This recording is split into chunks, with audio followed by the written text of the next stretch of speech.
Didn't I say this? It seems like things are advancing way faster than what we anticipated. Look at the line of events. So about a month and a half ago, you had Ripple come out as at the same time as SBI and say that they're pushing things in Japan. They're pushing everything, right? That's what they said. Then about a week ago, just 1 week ago, we had that news come out of Japan that entities within Japan are trying to advance their this shift towards blockchain. Matter of fact, they put two things together. Pay attention to that closely. They said blockchain services, and they separated the Swift services from it in their verbiage. That is key. Which means what? They're looking at them as two integral layers. But even the fact that they're putting us on that level with Swift, knowing that Swift is completely siloed and doesn't have global reach, tells you the power position that we are in right now. But wait, now you have this happening. And I'm going to tell you what, before I even say this, once again, I don't put it past Swift to work with a few of the bank coin companies in the future. They may be forced to do so. I'm telling you right now, we really don't need them. We could do it without them, but they definitely need us. Look at this article right here. Now you have this. This article is titled, Ripple CEO says Japan's leaders are committed to advancing crypto and blockchain technology. We're getting one confirmation after another. There's literally dominance at the door. But wait, let's read this little tidbit here. It says Ripple CEO Brad Garlinghouse discussed Japan's potential in blockchain technology with Japanese lawmaker. He brought in the big shots. You think he's not doing this to prove a point? They're letting everybody know what's coming. You don't bring out the big guns unless it's serious. It says here with Japanese lawmaker Taira Masaki, I believe I'm pronouncing that correctly, during XRP Community Day, Garlinghouse praised Japan's commitment to advancing crypto, which means he's satisfied with the rate at which everything is moving. And we know they want XRP to run Japan. Wait a minute. Let me ask you a question. Do you think they only want XRP to run Japan? If you're a business and you're making money, right, and your goal is to dominate as much as possible, to move as much value as possible because you want to make as much money and be as successful as possible, do you believe that the only you want one place to be run on your product? No. But maybe you just don't say it about everywhere else. Like the U.S., of course they want XRP to run the U.S. Of course. That's why all this work is going on and they're being real quiet about it. Because what happens in the U.S. typically companies build in silence, especially when they're getting big and they're getting powerful, especially when they have a lot of governmental ties. Oh, yeah, they keep real quiet. They spring it on you all at once out of nowhere. This is how it always seems to happen. But of course they want the U.S. to run on XRP. They want Europe to run on XRP. This is about global domination. This is about the future. This is serious business. But wait, they're continuing to unveil it to you. It's just a matter of if you're seeing it or not. Not financial advice. I'm just sharing my opinion and a little bit of the news. It says here, Garlinghouse praised Japan's commitment to advancing crypto, highlighting the country's, quote, clear frameworks and constructive policy, unquote. I'm going to give you my interpretation of this. This means they're about to unleash everything. Everybody's getting ready. All this legislation across the globe all at the same time, huh? That's a coincidence? Everybody's starting to love crypto all at the same time. Not last year, not the year before, not the year before that, but everyone right now. Come on, folks. There's no such thing as coincidence. Something is building. And you see Ripple at the forefront of it all. You got a lot of companies involved. Don't get me wrong. Ripple's involved. Stellar's involved. Algorand's involved. Quant's involved. Flare's involved. Solana's involved. Chainlink. That's why you keep getting reports. You're seeing the news come out. Oh, the institutions are back in Chainlink. Really? Right. You see these strange, large purchases of XRP, right? Come on now. All these institutions back in Chainlink. Interesting. They're getting ready. Something is building. Let's keep reading it. It says here, quote, clear frameworks and constructive policy, which means the people behind the scenes are preparing the system for when the button gets pressed. That's what it means. The only time they change policy, folks, is when it benefits them. Look how long they have just had this dilapidated, outdated, archaic monetary policy. Heck, there is outdated policy across the board. You want to be real. Now, and we've complained about it for years. Not just us, but who was it? It was Kristalina Georgieva of the IMF. Even Kristalina Georgieva scalded policymakers about their dilapidated, old, antiquated policy. Remember that? Christine Lagarde was in the audience. Remember that? The video is still out there. So even they know policy is bad, has been bad. So now, after all these years, all of a sudden, all of this good policy, constructive policy coming out now. Interesting, isn't it? Right. Why? Why now? It says constructive policy, unquote, that encourage innovation while ensuring consumer protection. They don't care about consumers. They want the money. We have to be realistic, folks. I don't have time. I don't have time for pretending. I don't have time for lies. I don't have time for illusions. I just don't. Listen, they want money. They want power. They want to make history. It's not unreasonable. A lot of people do. But let's be real here. Oh, we want to protect the consumer. All of that fake savior nonsense. Put that to the side. We know the truth. It says Tyra, a Web3 and AI advocate in Japan's House of Representatives. They're going to move something in Japan. It's going to be major. Japan has been having a lot of problems. They want blockchain. They want DLT systems. They want the new financial system, in my humble opinion, before everyone else, because they need it. Literally, they need it. They need a new system. The old system is not working. You can't just keep infusing the system with capital. Sooner or later, if you inflate something enough, the bubble pops, everything collapses. The house of cards must collapse when you blow enough wind into it. They can't, listen, and it's not just them, but they're one of the primaries because they have a lot of power. They have a lot of influence, and their system has been doing very badly over this last 3 years that we've been observing it. UK is no different. And even bigger than Japan and the UK, United States is having a big problem. It's just the people don't like to talk about it, don't like to acknowledge it. But they cannot continue that way. So Japan it looks like they want to make themselves first. We shall see, though. We will see. But it says here, Tyra, a Web3 and AI advocate in Japan's House of Representatives, noted that the meeting focused on maximizing Japan's capabilities through blockchain. Wait a minute. If they're talking to Brad Garlinghouse and they're talking about how to maximize the capabilities of blockchain, what blockchain is Garlinghouse pushing? XRP. What does he want them to use? XRP. Ripple sitting on a ton of capital. Why? Because of XRP. They said the stablecoin wasn't the best. They said, what was the best? XRP. The P in XRP might as well stand for power. That's what they're going for. This is bigger than what people want to admit. They're afraid of how big this is getting. It's getting deep. That scares some people. My humble opinion, you don't have to agree. But this is what I'm saying. I'm just telling you my honest thoughts. There's a rarity. But anyway, it says here. Oh, then they continue on. Ripple CEO Brad Garlinghouse said Japan is committed. Oh, they reiterate that. I don't know why they do that twice. XRP Community Day saw the participation of key figures from Japan's political, financial, and business sectors. They're cooking on all cylinders. Everything is working right now. Man, could you imagine everything goes off at the same time? They flip the switch or XRP goes off. They make a bunch of announcements, possibly. Let's play this game. Why not? We're here. Let's talk. They make a bunch of announcements. Bitcoin's bull run looks like it's right around the corner. Bitcoin looks like it's ready to explode at any minute. There's so much institutional interest. Don't worry about retail. Retail will come later. They will come when the money is coming in. Retail will come in. They will come because the money is going up. They will buy when it's going up. You know that. Look at the institutions. Look at the institutions backing Solana. They love Solana. So what we're talking about, so Solana's looking bullish, Chainlink looks bullish, Bitcoin looks bullish, XRP looks bullish.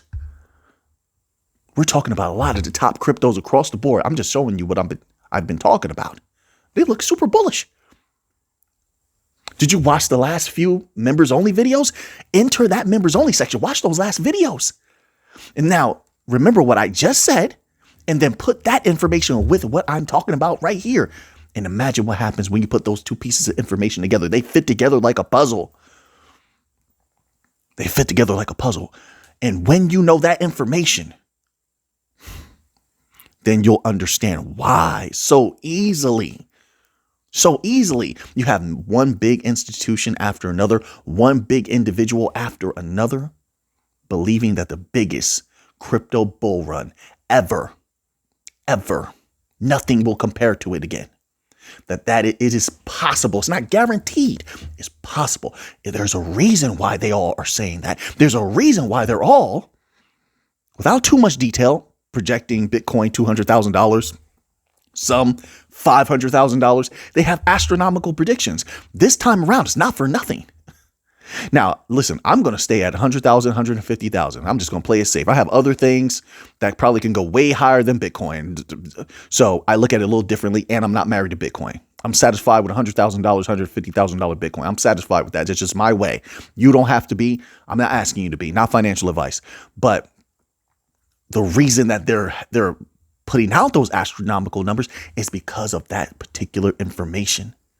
When that particular thing moves, it will shake the earth. It's not a joke. Once again, you look at those members only videos, like the last 2 or 3 of them, just watch them. You're going to see. Take that information and then you take that and put that with this one. Do your equations and you're going to see that wherever that goes, it's going to shake the earth. Simple as that. There is literally no way around that. There's no way around it. And it's going to move. It's just a matter of when and where. And who can anticipate when it's going to move. But now, let's go here. Wait a minute. We have more. I don't want to take too much time on that. That got me fired up, though. They're making big moves in Japan, folks. So then we have this information here on Bitcoin. And this article is titled, Bitcoin ETFs see $28.6 million inflows after 8-day outflow streak. 3 spot Bitcoin ETF issuers saw inflows on September the 9th, but they didn't include BlackRock, which recorded rare outflows on the day. It says here, United States-based spot Bitcoin exchange traded funds saw net inflows 28.6 million. Why did it reiterate it again? Let's keep going. BlackRock's iShares Bitcoin Trust also saw its 3rd ever day of net outflows at 9.1 million, its smallest on record, next to its biggest single day of outflows of 36.9 million on May the 1st and 13.5 million on August the 29th, Farside Investors data shows. The Fidelity Wise Origin Bitcoin Fund saw the largest inflows on the day at 28.6 million, while the Bitwise Bitcoin ETF and ARK21 shares Bitcoin ETF tallied respective inflows of $22 million and $6.8 million. I want to say something. There's been a lot of capital shifting, and it's just being saved up. Why? Now, I'm specifically looking at the big money that's been shifting around. A lot of that has been drawn out. It has, and they predicted it will come back, and it has not come back. Why? What is the possibility that a lot of people at the top, they're holding on to that capital for a very specific moment? They know they control Bitcoin. And I'll say this also. There has been a lot of capital moving into things that can be liquidated extremely quickly. Why?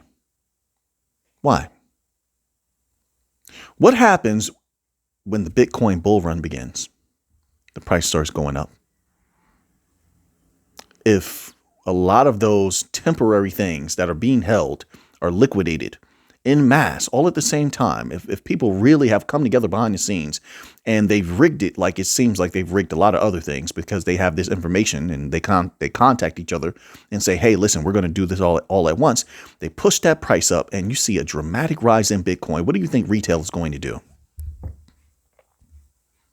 Retail will come running because they don't want to miss out, and they will put their value in as well. They will liquidate things as well. They probably even shouldn't even liquidate.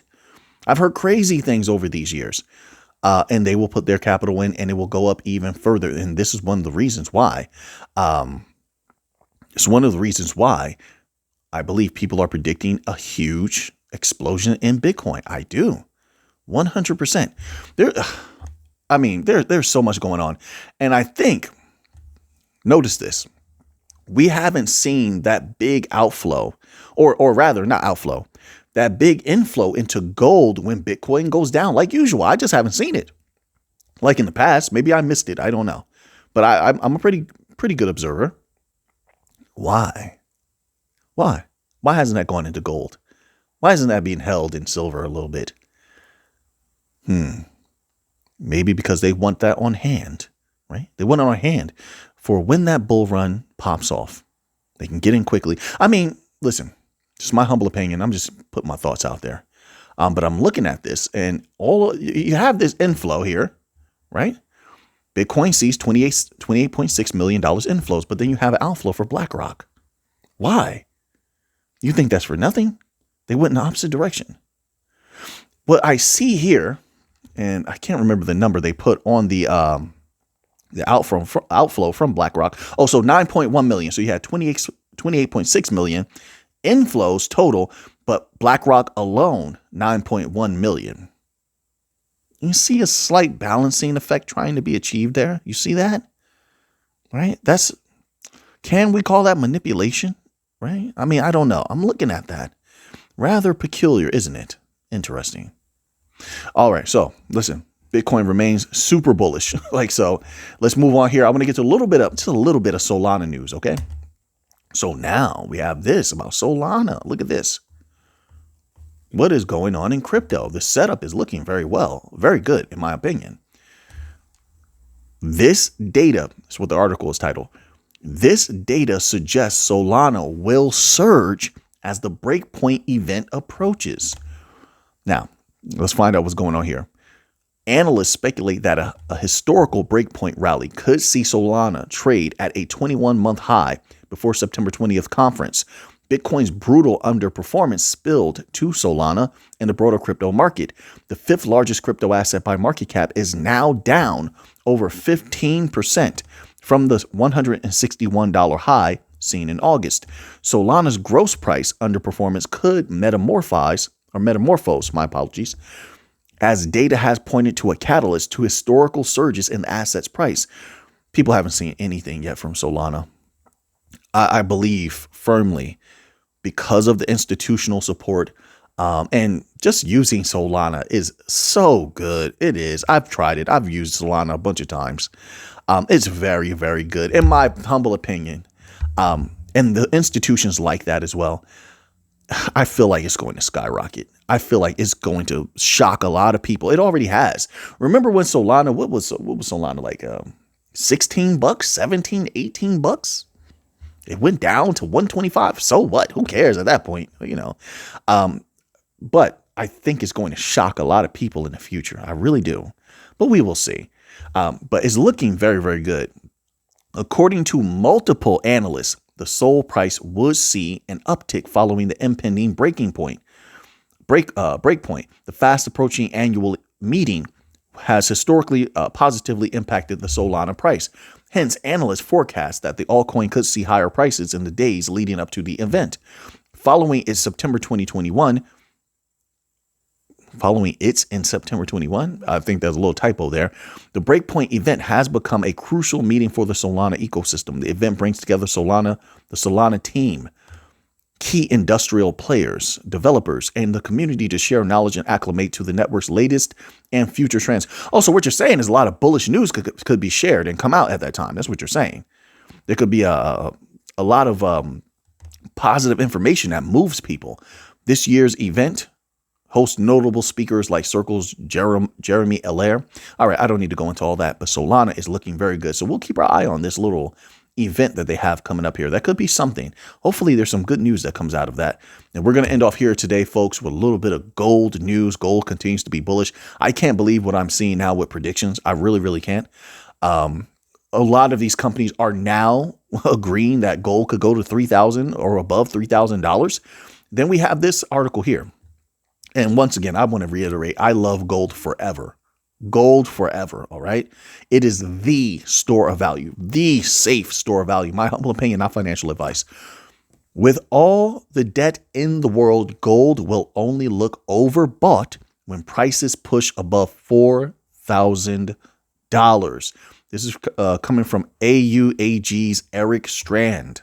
All right, so this is reputable. It says here, the gold market continues to consolidate above $2,500 an ounce.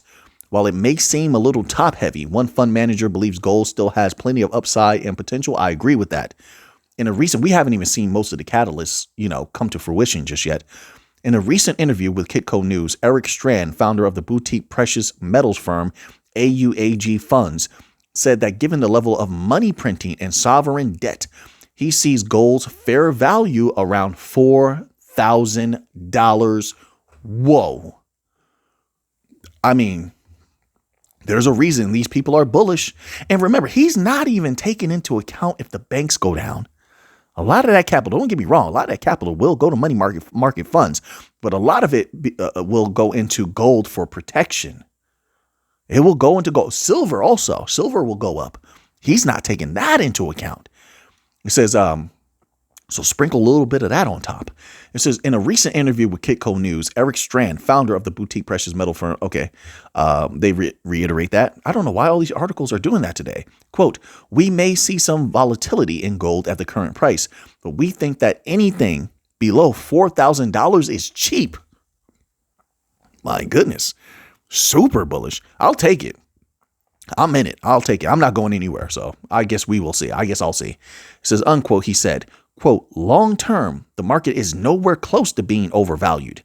Although the central bank's money supply has dropped sharply as the Federal Reserve has aggressively tightened its monetary policy, Strand noted that printing, and it's like a little bit messed up here, printing hasn't stopped as U.S. debt has ballooned to more than $35 trillion. Wow. Yeah, every time I hear that, it's unbelievable. Quote, the players have changed, but the printing and the paper remain the same. Interesting perspective.